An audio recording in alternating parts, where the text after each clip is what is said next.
Hello and welcome to episode 70 of your favourite VR podcast, Cross Button VR.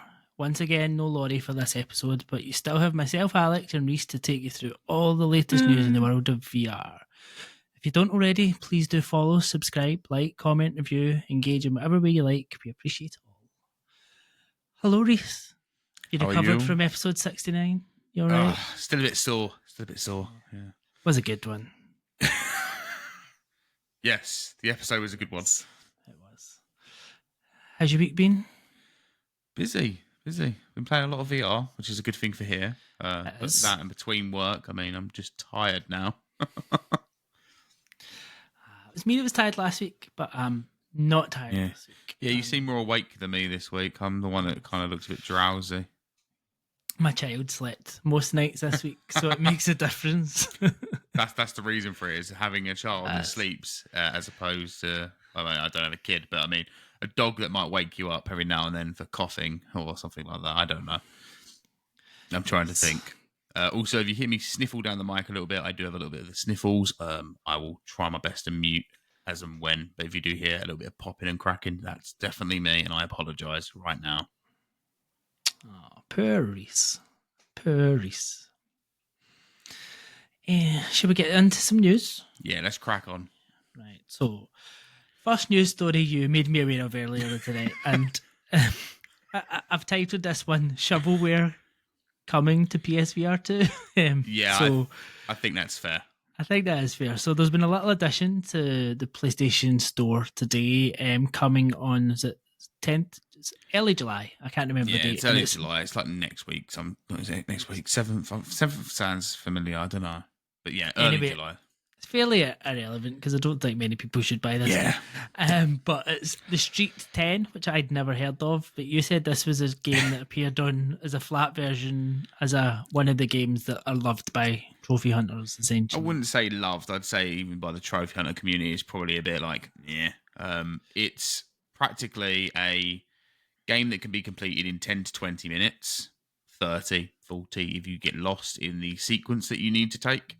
And all it is a walking simulator, and every time something usually changes in the street, you then have to go a different direction is pretty much what happens. So it's nothing big. The image makes it look like it's a real high-fidelity graphical game. It's not in that sense. I mean, it doesn't look bad, but at the same point, what you're getting for what you might potentially pay for it is a 30-minute experience. And if it is, again, a game that's just going to have a platinum and the exact same trophies as the flat version, then it's pretty much going to be a one and done. This is not going to be something you're going to replay in any way because you will know the sequence. As far as I'm aware, I've not actually played the flat version. I did look at getting it at one point when I was like going through like a real big, I need to try and hit my trophy quota for the month. Yes, I had one of them, trophy quota for the month.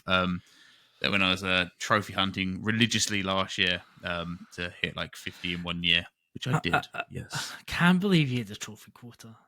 Come on, have some dignity. I was aiming at 2 a week, and I was doing that 2 a week for up until the PSVR2 came out, and then I started slowing down, but I still hit 50 in the year. Anywho, back to the game. It's literally 10, 20 minutes. That is it. I think all you have to do is complete it, and then you get a platinum, and that's it. So it's known more in like people that will literally. Some people go by the term platinum's a platinum. So this is pretty much one of them type of games. It's a bit more in depth than Jumping Burger or whatever all them ones are on there.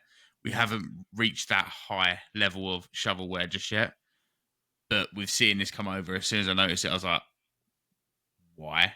Yeah. This is not a game that you're going to buy and expect a lot from. So. Hopefully you're now aware. and it's not a practice that we want to start to see becoming commonplace. No. I mean, I feel like there was a point last year where people started to get to the stage with the PSN store and like, right, this is just needs to stop because it got so bad at one point. Like you had X, Y, and Z1, X, Y, and Z2, 3, 4, 5, 6, 7, 8, 9, 10, like week after week after week after week, just to try and get like for those trophy hunting connoisseurs, I don't know, whatever we want to call them. Like, yeah, I mean, don't get me wrong, I have fell into the trap of trophy hunting like that. I try my best to avoid it, just simply because you don't get anything from it. I mean, you get a platinum, but essentially you're going to be spending £3 to practically get a platinum on a game you won't enjoy. Some of them, though, I will say, some of them, even though they are aimed towards that cater of people, they can be quite fun. You've got some quite arcade style ones, but again, this is the first one we're seeing come over to VR, and I hope it doesn't start a trend, because if it does, you're going to literally see a whole load of shit, to put it in the nicest possible way of putting it. If you've ever browsed the PSN store and you've seen a game that just sounds absolutely ridiculous, it's usually a trophy hunter game. It's something silly, it makes no sense, and it's usually really buggy. So yeah, it's not a practice we would like to see, and it would end up being a bit more like how Steam VR is, or how Quest Store can be sometimes, when you see a lot of these games having duplicates and things like that. So, which you don't really want, because you're going to struggle to find games that will be of actual quality to yourself. Yeah, and just, I suppose, full disclosure, we are making very big assumptions here. They might have gone and completely redone this game, and it might be something, and it might be an experience that you might want to look at, but we're just being a little bit cynical from what we've seen in the past. Yeah, I mean, I'm just going to say, I have confirmed the date as the 6th of July, so okay. I did have the screen. So, I mean, hopefully they have went back in and maybe done it with different levels, different puzzles, and kind of added a bit of length to this game, and not just made it a game for trophy hunters. Because, I mean, sometimes when a game's made, I think they kind of cater to that, because they know that's going to get them the sale. If they don't get the sale from it being a genuinely good game that people are interested in, then they can get a sale from the trophy hunting community that will use it just to get... Because there's some people that do trophy hunting on ranking leaderboards and things like that. Don't know why. But anyway. So, hopefully they have went, Joe, what? In the sense of what it is, it could work in VR. Let's add a bit more to it and work on it. So, hopefully, depending on the price, or if they reach out or whatever, I'm sure one of us will check it out.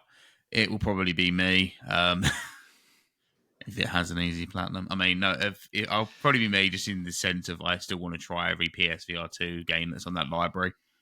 So I will eventually check it out. But bear in mind, the flat version is £2.50. So if we do see a price that's like £15 and there is no difference, then there's also that red flag. But we'll see. We'll give them the benefit of the doubt for now, and just kind of wait till it actually releases and go from there, and probably speak about it more. Yeah. Fingers crossed. One that does look a little bit more promising has also been added to the PlayStation Store today was MARE. And this is a game I hadn't seen much about, but I think you have. So I think you were looking at picking this up in PC and now thinking about waiting for the PSVR2 version. It went on sale on the Steam sale, because it's currently the Steam summer sale. Ooh, bear that in mind, all PC VR players. You can get a lot of great games right now. Anywho, back to MARE. It's currently 60% off on Steam, so I was looking at picking it up. I think it's 60%, but yeah, neither here nor there. It's on sale. So I was considering picking it up, and then literally today I noticed everyone going, MARE, and I was like, that name sounds familiar. So yeah, it looks like a very artsy style game, similar to, I mean, I'd say similar to, I'm trying to think of that, what's that one with the guitar? Artful Escape. It kind of reminds me of like that, the way it looks, with all these different things happening, and you're kind of going through the motion of it all. I've not played it, so I don't know what the actual gameplay is like. However, I have looked at VR Realm's review, and this is actually one that he recommended to me to pick up when when I got the PC VR all set up. I said, what are some great games you recommend? He went up and he sent me a list, and MARE was one of them. So he highly rates this one, but I've not played it. It looks really cool though, and I think you said there's some new features coming over to the PSVR2 version, isn't there? So that's what really intrigued me for this. I'm going to just read some of the description from the page. It says, as you wake up, stirred from a dreamless sleep with an unknown purpose, you find yourself in the strange lands of MARE, embodying a mysterious mechanical bird. So, a bird and not a cat. That's a big positive straight away, right? So, every game's got a cat. Less cats, please. More birds or dogs. Right. But what really intrigued me was the first part they've put down in the features. So it says full eye tracking only gameplay option available. So I'm like, playing the full game, a bit like Before Your Eyes, where it was all really just about you and like blinking and stuff. So I'm like, I wonder how that'll work with a full option just to play the game using eye tracking. So that really has piqued my interest straight away. And the rest of it says, explore the vast and strange landscapes from the viewpoint of a mechanical bird, guide and protect a vulnerable AI companion on her unexpected adventure, and explore and discover the underlying narrative spanning over 8 chapters. So it doesn't sound like it's going to be the longest game, which is fine, particularly if it's going to be all like using your eyes and stuff. But narrative base sounds good. So this is one, I'm really interested in this. Definitely looking forward to trying it. No date yet. It's just been added to the store and available to wish list, but there's no date there as of yet. So, yes. Definitely one to look out for. I will definitely look out for it. I'm just quickly, while I've got it up. So, VR Realm. You've got it up? What? Yeah. So, quickly while we're here, just going by the Quest 2 version that was reviewed by VR Realm, who is a good friend of the show. He put it down as a must-buy. And he said, if you're looking for an experience that is different and love games like Ico and The Last Guardian, this is the closest you will get to an experience like those in VR. So, I mean, that alone is pretty high regards to give a game with them titles next to it. So, yeah, definitely keep an eye on this one by the sounds of it. Yeah, absolutely. Continue. Next up, continue. Thank you for that permission. Yeah. I have stopped speaking now. You can continue, Alex. Next story, quite interesting, I thought. So there was a press release came out earlier in the week from, it's basically saying that there's going to be the first ever Home of XR booth at Gamescom this year, which is going to feature some of the world's top XR studios showing new, previously announced and unannounced games behind closed doors for influencers, press, etc. And the biggest of its kind to date. And the way they've pitched this is around the fact that VR now has more AAA experiences than it's ever had, and like basically there's a need for this space, which don't disagree with. So the studios which are going to be there are Vertical Games, Endreams, Fast Travel Games, Soul Assembly, Combat Waffle Studios, Beyond Frames Entertainment, Flat the VR Studios, and Patient 8 Games. So I think this is very, very good. It's great to see this kind of level of effort and this level of exposure for VR. I do wonder if it means we'll get some form of showcase as part of Gamescom, whether as part of Opening Night Live, there might be a bit more VR content in there. But it's a huge step in the right direction. Definitely. I mean, especially with like expos that I've went to recently. I mean, we went EGX last year, and I think there was 3 VR games, if I remember rightly. Yes, I think so. Definitely. Tears Served, Sea Smash, and Tin Hearts were the 3 that I remember. So that was it. There was nothing else. And then at WASD, there was only 2. There was only 2 there at the time. So you don't ever see like this big event. And even at WASD, it was just 2 smaller booths for VR. So, I mean, the other good side of hearing this big thing about this coming like, home of XR type of thing is if how well it does there. Could they potentially think of branding that type of thing to go further at other expos as well to keep pushing VR in a sense? I hope so, because I mean, don't get me wrong, when I go to an event, yes, I enjoy playing flat games. I still play flat games, but when you've got no VR there and that's what your main passion is for gaming,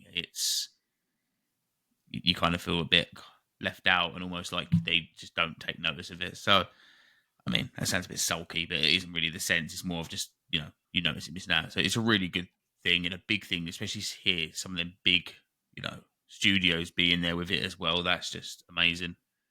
Really and happy. It's almost, I think for me, it's that chicken and egg situation, right? It's like, how do we make VR bigger? And it's like, do you let it grow itself so it has the prominence to go and have these events, or do you need to go and force these events and bring on these events to make it bigger? And it's hard to see whether this type of investment is obviously it's a good thing, but whether it's sustainable or not is a different story.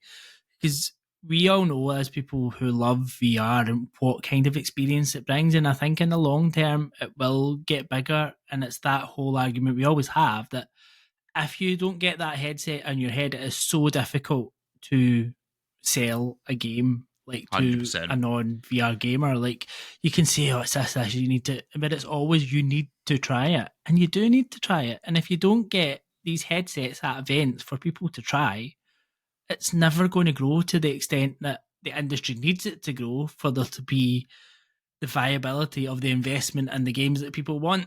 And it's just hard, it's finding that right balance of getting these on show floors to get people to try them, to then have the interest to go and make the investment to make the games. And there's just no right answer, but this is definitely a step in the right direction. Yeah, it definitely takes you back to when I first purchased like my first VR headset, which was the PSVR1. I was sitting there at home and I was like, and this was before it was on a sale or anything. I think it was still like in the £400 region, maybe a little bit more with all the controllers and cameras. And my main interest was, I really want this. I want to play Resident Evil 7 in VR because I hadn't played it yet. But I kept saying to myself, well, what about if I get this motion sickness that everybody keeps mentioning you get? What about if I get headaches? What about if I find it uncomfortable? What about if I just don't enjoy it? What about if it's not the quality that I want it to be? And I was like, oh, I really wish there was a demo somewhere. And I constantly kept hoping for that. And there was nothing, to the point where I took the plunge. And I'm glad I did. But it must have took me at least a good few days thinking that over before just going, I've got the money, let's do it. And it's a big jump for a lot of people to potentially get something that you've unboxed. Then if you don't like it, some places will be like, well, it's not in its original packaging anymore and it's still working. So sorry, we can't offer you a refund or anything like that. There's not that, that try and buy situation sometimes with all stores. I mean, a lot of places will be like, okay, it's 30 days, but not everyone will, and it's still a risk if you don't like it. And there is a lot of people, and this is why you find a lot of headsets on sale for cheaper prices than you would expect, and then being like used for 2 days. So I do think this as a thing is a great idea to keep pushing headsets, different type of headsets at events for people to try out, because you get people just walking past and like, let's give it a go. What's the loss?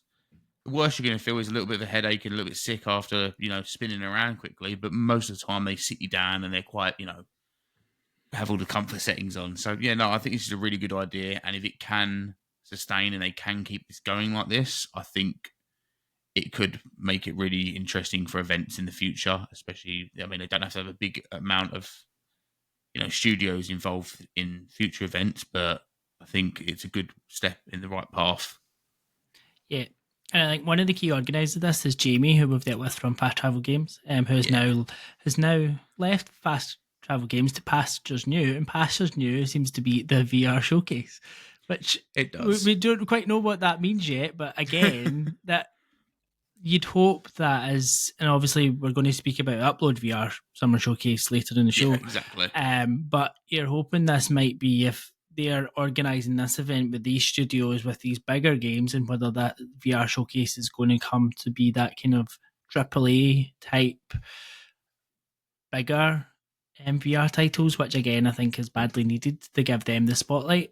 Fingers crossed, and I'm sure we'll find out a bit more with that in the weeks and months to come. So looking forward to hearing more. And the one other thing I want to say is I want to know what Endreams are doing. Yeah, everyone wants to know what Endreams are doing. If they're doing anything like Synapse again, I've enjoyed a lot of Endreams games. Yeah, because we're a year on from Synapse. Yeah. Yeah, I think, I can't even remember the first Endreams game I remember playing, but there's a lot of them when I go back through their library and I remember. But I still remember to this day seeing Shooty Fruity, and just being like, this is the most out there thing I've ever seen in gaming in my life. Soon got overtaken by a lot of other weirder stuff in VR, but it still to this day, it was one of them ones. First one just made me go, that's wild. And then I remember picking it up day one and absolutely having a blast of it. So since then, they've always been a studio that I've kept an eye on, and they've not slowed down. They've went, just constantly keep jumping, bringing out these new releases all the time. And every time it's something different, it's something innovative, and they push the limit all the time. And yeah, I can't wait to see what they're bringing next. So yeah, I'm hoping for a port for Fracked, because I didn't get round to playing that because I gave up on the motion controllers. It came out so late in the PSVR1 life cycle, and so close to the beginning of PSVR2 that it seems like a injustice if it doesn't get ported. Yeah, I think that was, from what I can see and what I can hear, Fracked was basically the base ground of Synapse. Yeah, they used pretty much everything of that and then relayered it. and I mean made the game 10 times better by getting David Hayter in and Jennifer Hale. Yeah, that's the one. I know it began with a H. I'm sorry, Jennifer, if you watch this. We're big fans. But more so of you, David. Snake. Sorry. Anyway, fan in there. Yeah, so no, I really hope they do something more. And I would also really be happy if they did something more within the Synapse universe with that whole mind stuff. I thought the story of that was really gripping and hearing the different things every time. So yeah, really excited to see what they're doing. Then again, equally there, I want to see what Combat Waffle are doing next with their new games that they announced. I can't remember all the titles of them, but obviously, Combat Waffle from Ghost of Tabor. So I'm looking forward to what they're doing next because, again, that's another game that it's done so well. So yeah, it's exciting. So hopefully we do hear some things. And I think the other one I just wanted to mention quickly is the first game from Flat VR Studios. So I think it would be interesting to see that first official title coming out from them and to see then this is kind of them showing this is what we can do. Like, I think it would be very intriguing to see how that lands. Yeah, because they've done a few mods and things like that, haven't they? So, I mean, but to see something that's like officially released as like developed by Flat to VR, published by Flat to VR, and in the, a mixture of the developers and having both names on this big title, I'm interested to see how that goes. So, yeah. Yes, exciting times. Gamescom's not too far away. VR is not dead, people. Stop saying it is. Far from dead. It's thriving. 20 posts every week opening VR's dead. No, it's not. It's living. It's living just like us. Living the best. Yes, exactly. Before moving on, yeah. That's about as my fanning over David Hayter there. It was. I mean, people won't blame me. They'll completely understand that. Yes, but before we move on to what we've been playing, this episode is once again sponsored by Kiwi Design, who specialise in producing and designing accessories for Meta Quest. Whether it be cable management, controller grips, or battery head straps, they have you covered. You can support us and save a few pounds by heading over to kiwidesign.com or using the link in the description and entering the code CPVR at the checkout to get 5% off. Even if you just go and click the link and don't buy anything that helps us, that'd be nice. A little click, certainly 2 seconds it'll take you. That still helps. But us, so I would definitely suggest their controller grips. Yes, they are very good. I use their head straps as well, but their controller grips are like one of the things that I constantly I'm happy I have. I can't use the controllers. I always thought I was going to drop the controllers. I'm absolutely love their controller grips. So there's a lot of good products in there. I mean, even just simply their link cable. So there's a lot of good things to check out. And I'm not just trying to push this because this episode's sponsored. It's more of just these are decent products. Yeah. Otherwise, we would say they don't do anything for PSVR2, but maybe in time. Maybe one day, because other things did. So I'm not going to say other names because that would be weird right now. But let's carry on. Yes.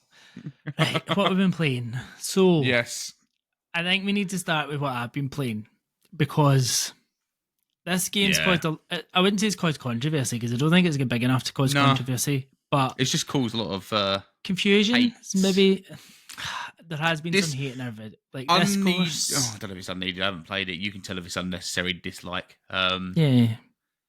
Basically, check the comments on the K1 gameplay video and you'll kind of see what he's trying to get at here. So I've been playing K1. K1, I think we talked about in last week's episode because it had appeared on the store as coming soon. It had been a little bit linked to Sony and then the Sony thing disappeared and it was basically linked to a developer that nobody could find, and that's because they go by a different name. Whereas it said Knowledge Dimension, the Arcade Dimension, and if you find the K Dimension, all the data is there, all the information is there. They were featured on the Spanish. They are a Spanish developer, and the game was featured on a Spanish PlayStation blog post, which is how I found it. And it told you a lot more about it there. And I think a lot of this confusion has come about the fact that all that stayed in Spanish and nothing was really translated across the rest of the world. And people were going by what they could see in screenshots of the game, which didn't really do justice to what the game was. And ultimately, this game is an educational game probably more aimed at students, young students, schools, like to try and bring this teaching and education into gaming and fuse it together. And that's really the mantra of K Dimension. They are doing this game, which is a bit of a shooter. With these, the best thing I can describe them as is they look like the little like wobbly things you get in Dragon Quest. Do you know what I mean? Those little, it's like little balls with happy faces. They're all different colors. You need to shoot them in different ways. And you're going through and discovering the world of Ignorantia, which is the world that you're in, and you're going through different times through these portals, and you need to essentially, you've got this little machine in front of you which is just asking you maths questions. The answer to the math question relates to a colour, and you have then to shoot these little smiley faces in that colour to get enough to get 5 stars across each of the levels. But where it does a really nice job of what it's trying to do. It looks really nice. It sounds really nice. It's like a nice time. I was gonna say, like, when you listen to the trailer and you hear the voiceover, it just sounds like this really in-depth story reading of something, like, and it just, and I think, although he does mention, like, because obviously they've updated the trailer since they've put out an overview, and he does mention in the trailer something about maths or mathematics, but and then kind of shows a bit more gameplay as opposed to where it just being images before. So instantly watching that, and yeah, when you do get to the gameplay, I think a lot of people go, "Why? Why is this in VR?" But then I could argue the same thing about Reading World and Math World. Yeah. Yes, people will say, "Oh, you shouldn't let kids use VR," but 12 plus can use VR, or some headsets will say 11 plus can use VR, and it's one of the things where it's also parental advisory with how they want to manage it. But, and another thing that you mentioned as well in some of the comments is that your son was watching on the social screen and telling you what the answers were, and he was getting involved with it. So even though he wasn't playing it, he was still getting very much involved with this game. So yes, it may not be for everyone, but I think, and it's exactly like with certain games that we've mentioned before, Brink, the Vacuum of Space, I think that's the full title, but yeah, Brink, Math World, Reading World, there's a few others, especially on Quest, that offer this kind of, I was going to say childlike gameplay, or, educational gameplay, probably be a better word for it. And although they kind of blur the line between education and gameplay, they do kind of sometimes very much go more on the gaming side of it than the education side of it. But my main thing for this one is, when you played it, did you feel you was more on the education side, or was it more on the gaming side? Because that's always the thing. I don't know, right? I'm an Great answer.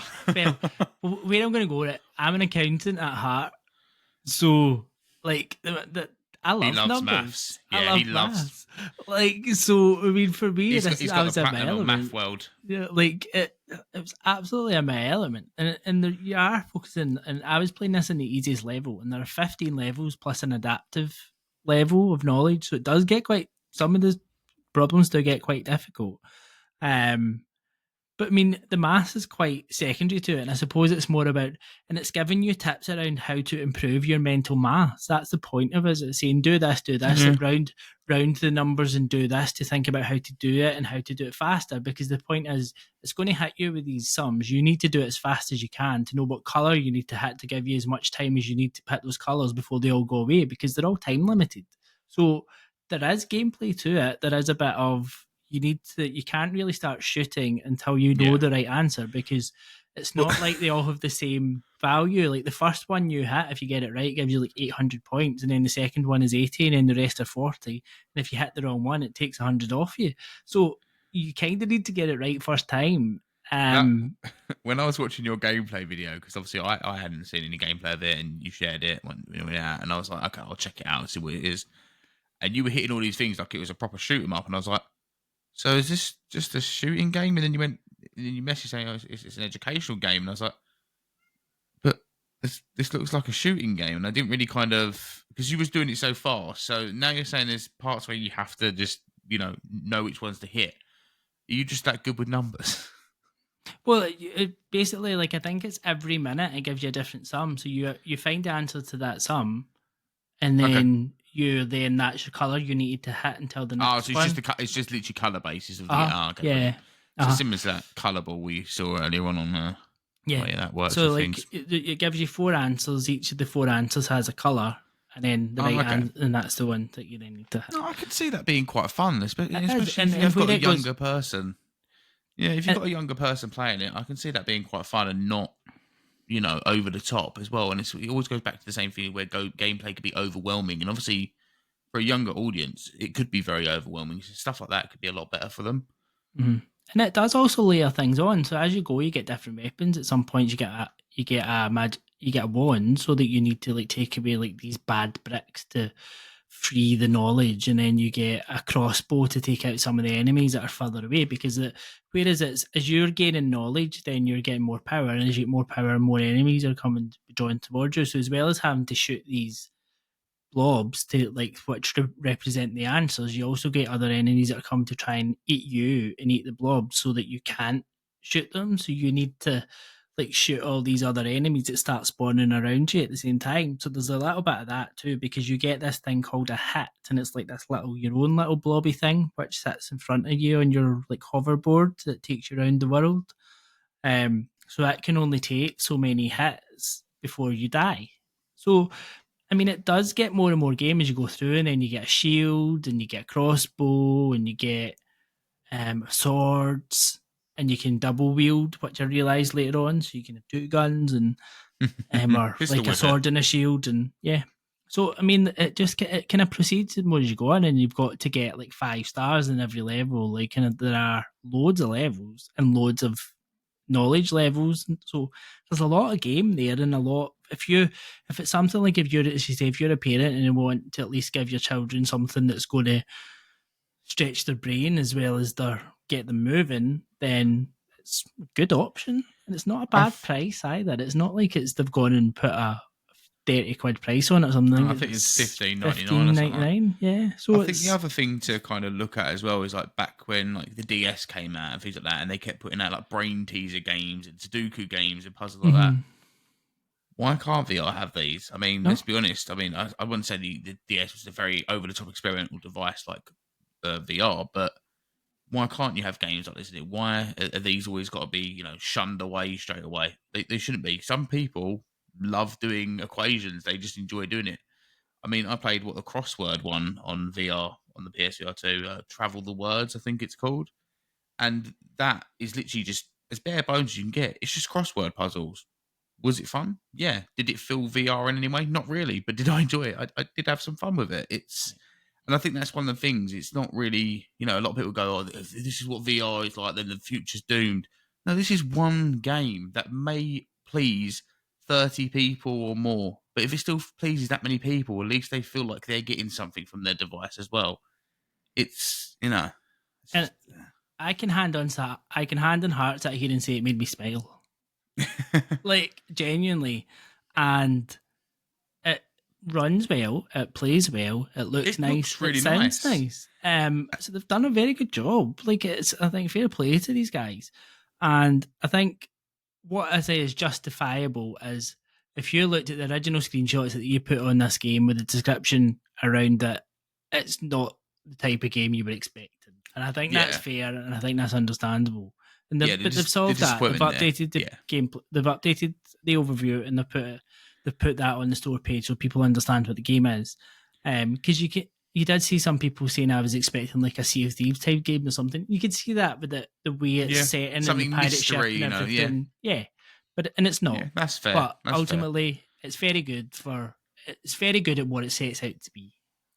But then it always falls back to how many times has this happened before when images for a game have went out and everybody's going, "Oh, this is going to be this type of game," and it completely isn't. It's speculation without enough information, I suppose, is the way of looking at it. And it does happen quite a lot. Yeah. But hopefully some people get some enjoyment from it then. I mean, I might try it one day, but I'm not too great at maths. It was never my strong suit. So, yeah, I probably would steer clear of it. But I will say it does look pretty decent in the terms of graphics, but gameplay is not something for me on that one. But I think you might be all right in easy level. Oh, that's good to know. I struggled on Math World, mate. It was really hard. No, Math World was quite fun, but again, it was one of the things where it's like it didn't feel completely polished in some parts. It was still good for educational purposes, and it did make me go, "Oh, that was quite." It did make me think, and there's things like that. So, no, it's good to see games like this and do different things other than just sword fighting, shooting, and there's stuff that's done over and over and over again to the point where that's all you do see. So let people keep being experimental with their games on this platform that is still very much an experimental thing. So yeah. So that's what I've been playing. What you've been playing? I tried out Mecha Party. This is a game that came out, I'm going to say maybe a month or two ago now. It feels like that. It's a mech shooting style game where you can choose from different style mechs. Each have different weapons, classes, alternative power-ups, and things like that. So very much a hero style shooter.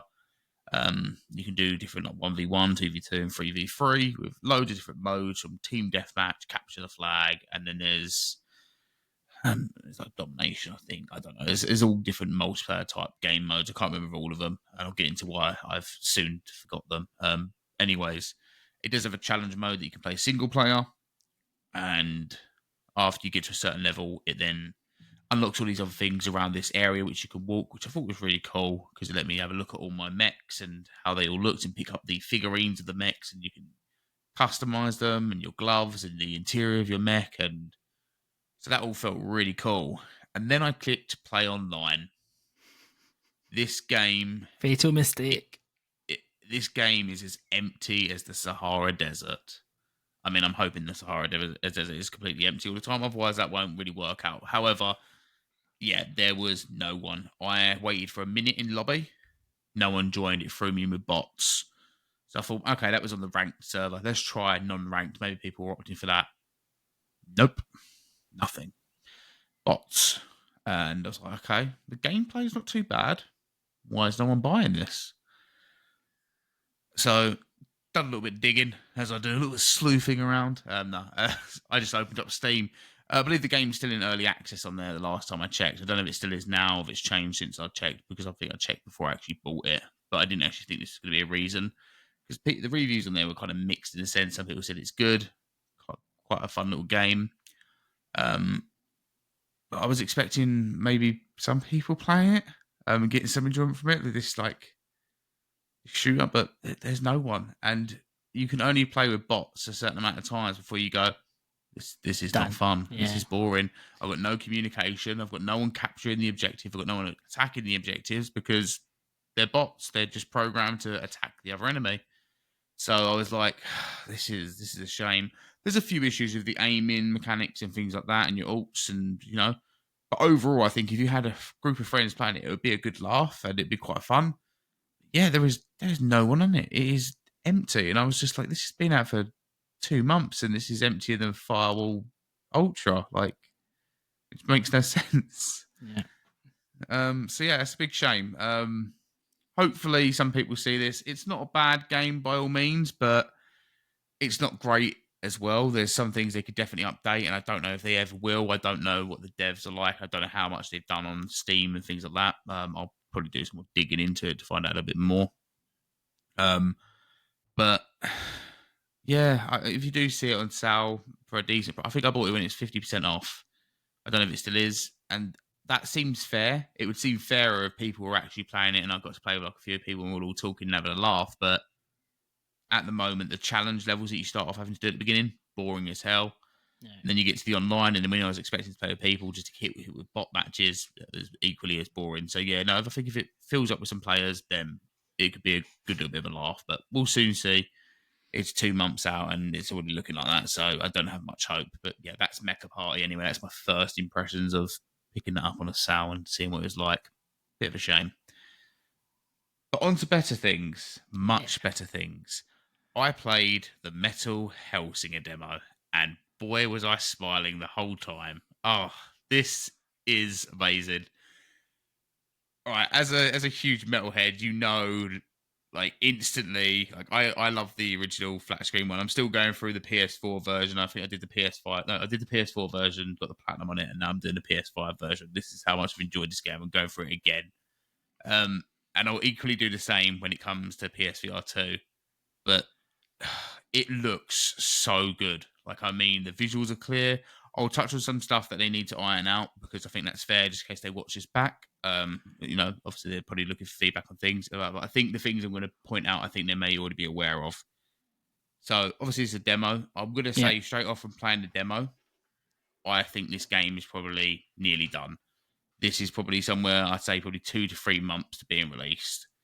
I obviously have no idea whether that's close or whether they push it back or do whatever, but I say from a perspective of playing this game, it feels that polished and that enjoyable that this feels like they could just go, Joe, what? We're dropping it tomorrow, and you'd be happy with it if they iron out the issues. But the issues are only visually; they're not gameplay-wise. I had no issues with gameplay. It was sometimes I couldn't reload sometimes, but I think that's because I wasn't flicking the shotgun back hard enough.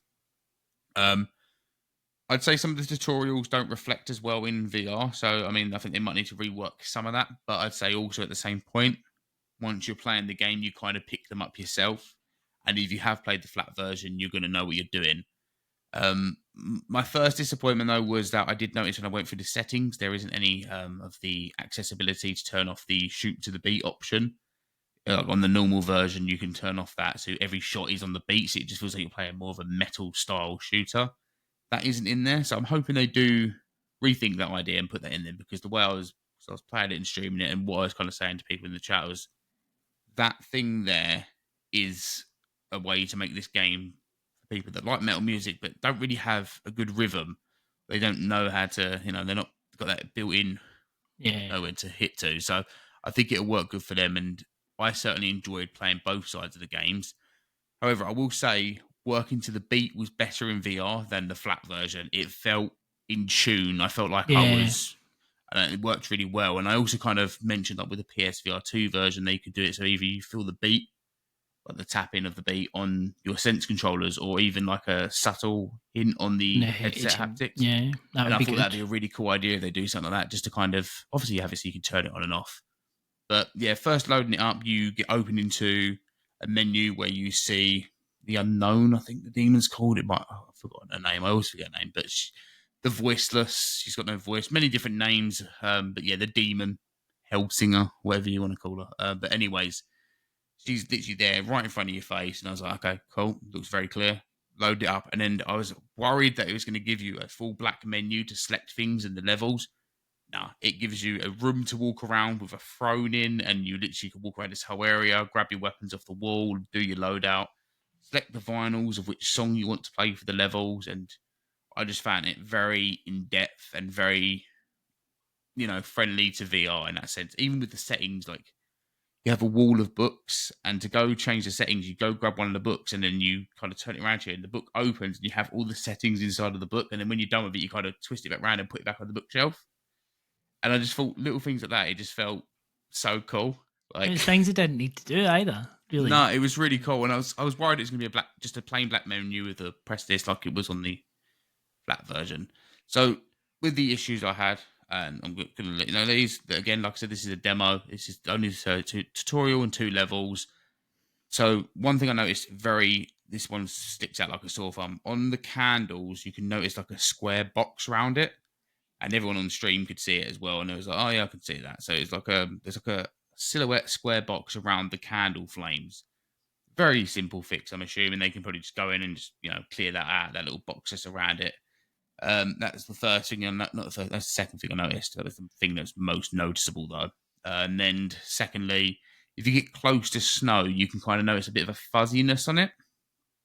Only when you get like really close. When I mean like your eyes like right on it. Other than that, so you were lying on the ground trying to get as close as you could, yeah. With me, I don't know. I think it's where I've played so many games. I just check so many different things. Some things stick out, some things don't. But again, it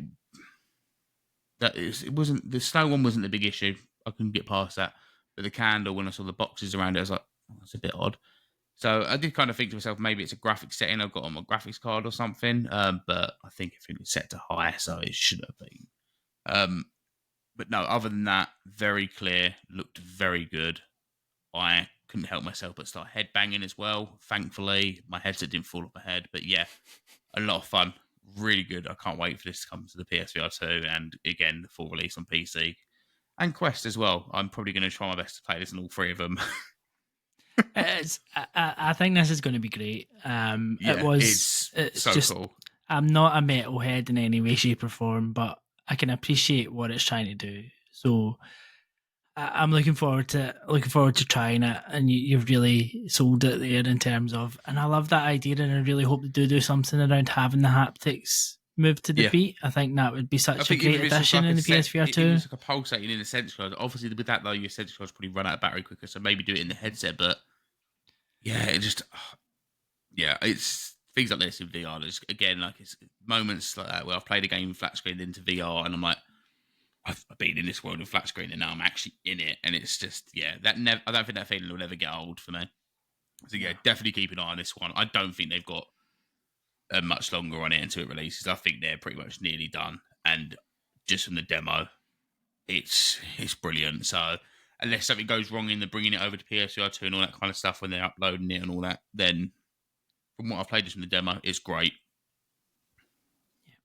And this was one. So this was one that was shown as part of the VR showcase earlier in the week. And I thought as the main topic this week, it's time to go and have a look and talk through some of our favourite things that we've seen at the showcase, because there's a lot there and we don't have time to get through it all because we'd be here all night. Because it was an hour-long showcase, 2 hours pre-show.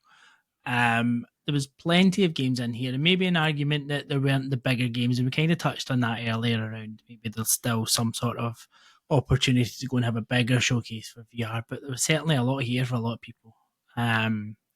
So I'm just going to pick a few out and a few of the things that were shown, and see can share our thoughts. So the first one I wanted to talk about, because I think this was maybe the first main one shown in the one showcase. It was one of the early ones, and it was Maestro. And this is a game that's been about for a little while. It's been more of a demo than anything really, hasn't it? It's been about an app lab. It's been about some of the other headsets. And this was one that was chosen from App Lab for investments to make it into this full game that's coming. So I think demo, I'm going to pick it up straight away. Yeah, I definitely think it is available elsewhere in some form of another. But this is now them making the full game, and I thought this looked brilliant. Such a cool idea. And even the way they presented it in terms of like the guy who was kind of talking about the Englishman type of thing, wasn't it? Yeah. And but just that idea of like conducting an orchestra and like holding a feather, like as they could, and then that's it up and down, and like you're like, oh, who's never pretended to conduct an orchestra at some point? Everyone kind of goes like, like I actually responded to one of their tweets I put, and I said like, for me, like with rhythm games, this is just a breath of fresh air. This is something that we've not seen before. I don't think this could ever work in non-VR unless they kind of made you have like 2 controllers where you just press buttons on them. But I don't know, like I love my rhythm games, and I'm not someone who listens to orchestra music or anything like that, but I was like, oh, I could get behind this. I could be really happy with this. And just again, it's another one where I'm just like, I cannot wait. I watched it with a big smile on my face. So I was the same, really, like absolutely the same. Really excited for Maestro. And everybody's probably thinking, wait, you're the shooty and horror guy. Yes, I also like my rhythm games and pretty much anything. But this one, I think this is probably one of my standout titles of the whole upload. And there is a lot of great stuff. I think this was one of the. I think this was the first title that Creature showed. Yes, it was Creature. And then they showed a lot of things, didn't they? So I think basically the first 3 I think I'm talking about is Creature, and the next one was Laser Dance. And this is another one. Like, I can't wait to try this. Like, this looks like so interesting. This was showed before, wasn't it? Somewhere else. Seen a little bit of it. Yeah. And if I'm right, it's made by the person that made Cubism. Yeah, which is another great game. So, like, I think that looks quite fun. Just like dodging all these lasers to go press a button in your room. I'm going to get his name wrong here. It's Thomas Van Bowel, I think is the guy's name. But he's going to comment and say that's completely wrong. You butchered my surname. But I'm sure I'm sure I've not said it. He's Scottish. Right. You can't help it. Sorry. But so it's his game, and I've been looking forward to this since it was announced, and I'm just like, this looks so cool. And I think and probably with like the announcement Meta made this week around the capturing and working with Live and changing how they're allowed to like make content and capturing like MR and stuff like that. And I think this is the kind of game that you can make some really cool content. Yeah, exactly. I think that's really cool, that Live thing. I'm looking forward to seeing how that works. And obviously, with myself that tries to make a lot of different videos and things like that. And I think even you, when you do your TikToks and whatever, it's something that we could really work with. So I think it's going to be interesting for not just ourselves, but a lot of creators out there. So again, even just something like that, it's not even a game, was just interesting. And even people that want to just share videos of their mates, it's innovative, it's interesting, it's exciting. And that's what I like to see for VR. But on to the next thing. Yeah, Starship Home. Yes. Which we'd seen before and we'd seen it announced, and this is one of the, again, and this was the kind of mixed reality section, because this was saying this is looking to take mixed reality to the next level. And it's made by, I think Thomas Van Bill is involved in this one as well. Oh, is he? Interesting. I'm probably completely wrong, but I'm sure he is. Yeah. Don't take everything you say as accurate. We might be wrong somewhere. We might say someone's name wrong. We might have said a wrong developer down the line, but we have good intentions. But essentially, this one is your home as a spaceship, and you are living in your spaceship, and then you're seeing like it's all kind of traveling out with your world, and you're creating all these different bits. And I just thought, again, a really cool idea, and I want to try it and see what it's like to actually play. So yes, but big news for sniffled. Yeah, big news for PSVR2, and this was one that I think Wired had teased that day, and I'm like, will we drop some PSVR2 news today? And I replied from across one again, if it doesn't include the word arcade and paradise, then no. And they have announced it. Sorry, we mentioned previously, about it possibly a leak, possibly coming to PSVR2 on one of the podcasts maybe a month back or just over that. Yeah. And Wired commented saying something along the lines of, we can neither confirm or deny that kind of thing. Yeah, it's something. I think since then everybody was like, yeah, this is coming. This is obviously coming. But yeah, they finally announced it. Yeah, it's coming, and it's coming soon, 8th of August, which is not far away at all. Fortunately, that's the day I get into hospital, so I won't be playing it. But yes. you can play it on your Quest and lay in bed and play it. Yeah, yes. You know? Yes. Put the lay down mode on Quest, so one of the benefits. It'll be fine. So yeah, I'm happy to see that coming across. Everybody needs to play this game. Yeah, everybody. But the thing I find so funny about it's a game about building this arcade enterprise, and the whole time it's all about doing the washing. I was like, I do not want to build them. I don't want to play them arcade. I just want to keep doing the washings. If I put that setting on whites, is that on colours? Is that on darks? I'm like, I took this very seriously. I mean, I was like throwing the baskets across, and that was the game for me. It should literally have just been called King Wash Arcade. Like, it should have been that. It should have been called. Yeah, but no, good fun. I think a lot of people are going to have a good bit of fun with that one. Wired also showed, this isn't PSVR2, but it's come to Quest, and we'd seen this before, Dig VR. And this was a game when I remember it got announced. I'm like, I'm not sure. And then see when they showed it this time, they were actually making this quite fun. Like, so obviously you've got your traditional, you can go and be in a digger, or you can go and dig things, but it was when they started showing all the little mini games you could do, like hooking a duck with a bit at the end and all the different things. I'm like, this could be fun. This absolutely could be fun. I remember it getting shown at the Wired Showcase when it was originally announced, and I remember like the story behind it, and it was just such a silly idea of like, I know I might get this wrong, Wired, and the person who said the story, so I do apologise, but it was something along the lines of that. He was at a hotel and he saw somebody using a digger, and he wanted to have a go of it, and he may have had a go of it and then damaged something, and then he was like, or it was just he had the thought of having a go of it and possibly damaging things. It was one or the other, something like that. Yeah, something along them lines. It was the way the idea came for this game, and I just found it quite funny. And then, yeah, every time I see that game, I'm like, I am totally going to crash that digger. I am not going to be able to drive that properly, but I think that's the fun of it. So, yeah, I'm really happy to see Wired constantly bringing VR games as well. Like, they're really pushing VR as well now. So, really happy with that. I just want to mention another few, because I know we've talked quite a lot tonight, but one that really intrigued me, and one that I've been looking forward to, and it's coming very soon, like literally within the next week or so, is the Infinite Inside.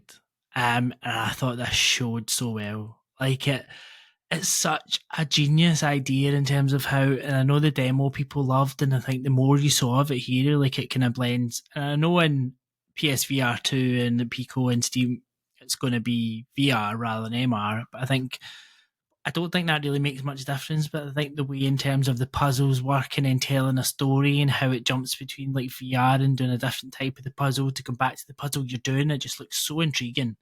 I think this is going to be huge. Maybe not huge, but I think it's going to surprise people, and I think people are going to love this. Yep. I think as well, like, I mean, I'm not a big puzzle person, but puzzle games in VR I do find quite interesting, and I did look at that and think I just found it a bit more interesting than your generic puzzle puzzle type games. But there was a lot of good stuff in there, and I think one of the ones I'm going to have to point out is Ember Souls. Oh, yeah, it's like immediately you're Prince watching of this. Persia in VR is what everyone thought, and literally, I cannot wait for this. Cannot wait. It looks great. It looks like, just looks like Prince of Persia in VR, parkour, action, story, lots of it. So I'm really happy for that coming across, and I think with like where Blade and Sorceries went and games like that now, and more games are kind of going in that type of gameplay element with all these different things happening within the story. It really works in VR, so happy to see that happening. And we did get so you've got that one, and I think that was just Quest. I don't think that was announced for PSVR2, but we did get a few similar games not similar games. Well, maybe similar games. It did get announced for PSVR2. Yeah. Yeah, Ember Souls just a Quest. I don't even think they mentioned Steam, did they? No, I don't think Not so. that I remember. I don't think so. But hopefully it does, because it'd be quite nice. But either way, it looks good. But other games that did get announced to be coming to PSVR2, we got Undead Citadel confirmed to be coming to PSVR2 and Cold VR. I feel like Undead Citadel was announced ages ago. I swear it was. It may have been. It doesn't matter. Swear it's confirmed now. It may have been. But Cold VR is now being picked up by Perp, which is great news. Very good news. And coming to all platforms means we'll definitely get a physical for it as well, because Perp do all their games physically.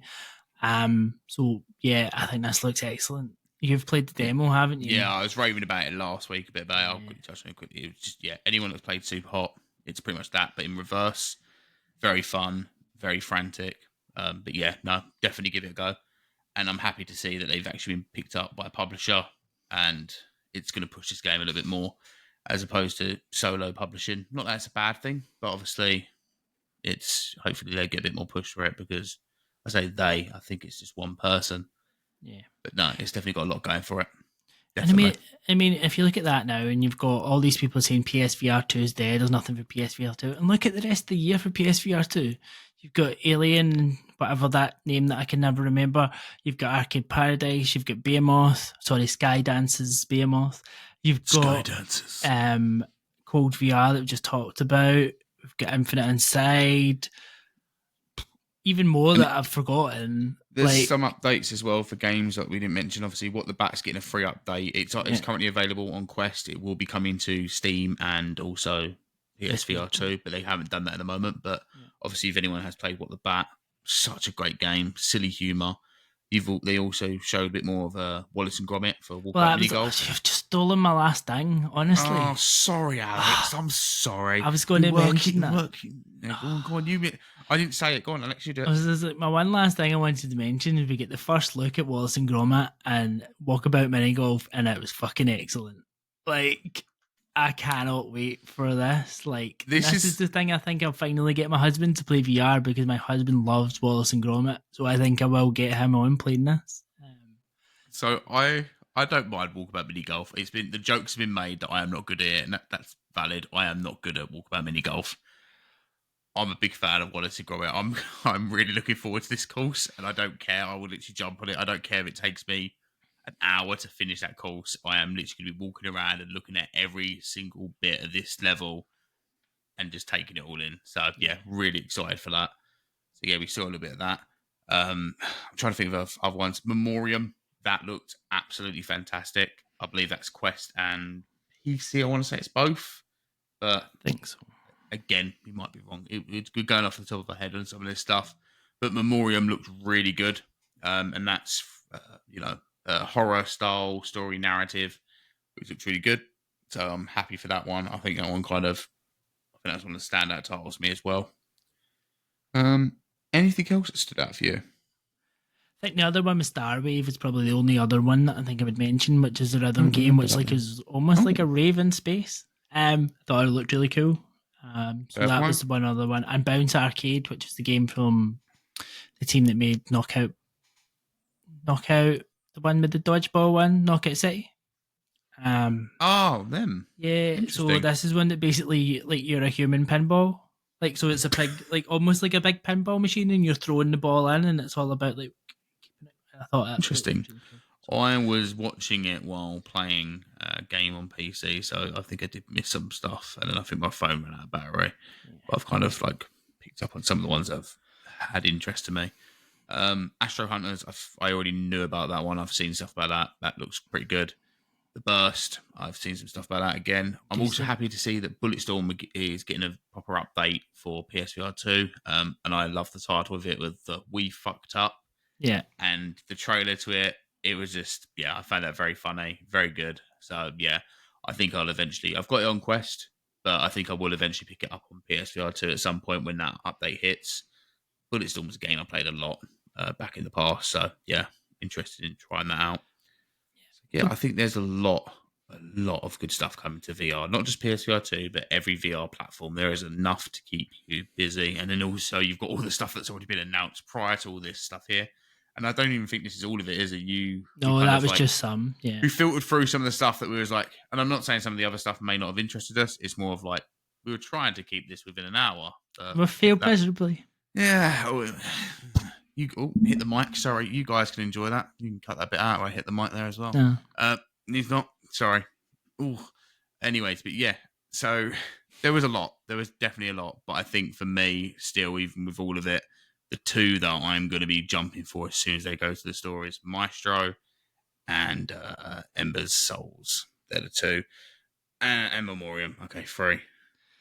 And yeah. No, I think they're the 3 that definitely stood out. Picking up most of them, so I will pick up most of them definitely, but I think the 3 that stood out for me and kind of ticked a lot of boxes for me was them. I mean, obviously Astro Hunt as well. I think that kind of ticks my 4 main boxes of why I play in VR. But yeah, no, a lot of good stuff. So excited for the future.